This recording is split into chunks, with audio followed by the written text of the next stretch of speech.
So we're at the final base cabinet of the kitchen. It's a narrow one. I'm going to show you what is housed in there momentarily. But I just wanted to remind you, depending on where you're hopping on into watching the videos, is that it is a small kitchen and I don't have a lot of gadgets and gadgets to keep everything organized, but it is a system that I have set up that the family is able to manage. So the system that we have in place is simple enough for us all to manage to keep the spaces tidy. So what works for me may not necessarily work for you, and this is where you have to explore what systems that you need for your family, for yourself, in order to keep your spaces tidy, and by looking at everybody's habits to see how simple you have to make your systems for everyone to be able to adapt to it. So the next cabinet is right here, and as I mentioned, it's the most narrowest. I think I mentioned that it is. I am now. And I have some baking stuff that's hidden in there. So that's one spot. I'll show you where I have some more baking items and see how it's set up.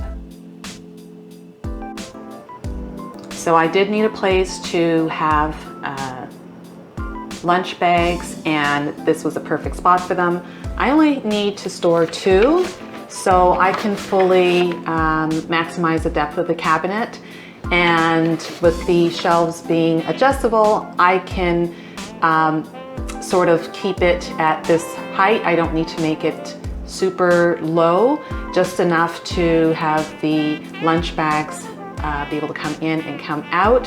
And the same thing here, I was able to adjust this shelf just to keep these longer items housed. So just enough space to house these products here.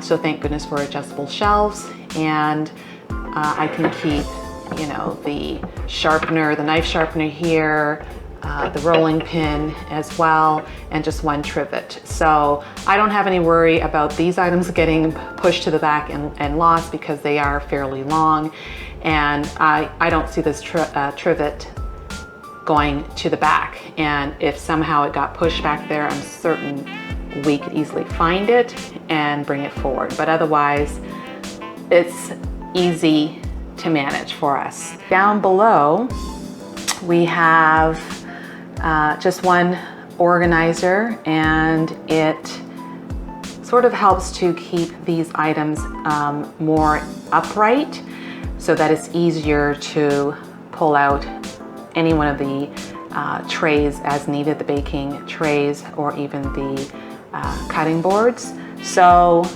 one simple divider makes it easy for us to get access to what's contained in here.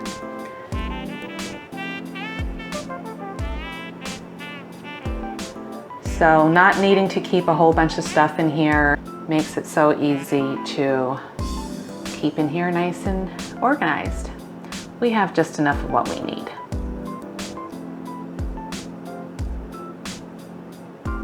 Here's the other place where I keep the rest of the bakeware. Well, not all of it, but what we use often. And why not? It's an available space to use, so may as well, right?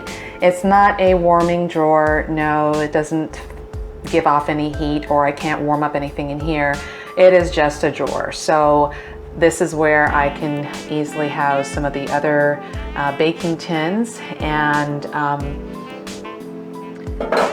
this can't fit anywhere else. It's a little bit too tall for the drawers, so it'll get caught in there, and this was the best place to keep it so we would remember where it is in the kitchen in case we needed a funnel. Does anybody else use their drawer for stuff like this? It is quite handy. But none of these would be able to fit anywhere else, and having them stacked, it's not an issue at all to be able to grab any of these from here, whether it's the muffin tin or again any one of these baking tins. So very easy for us to be able to handle.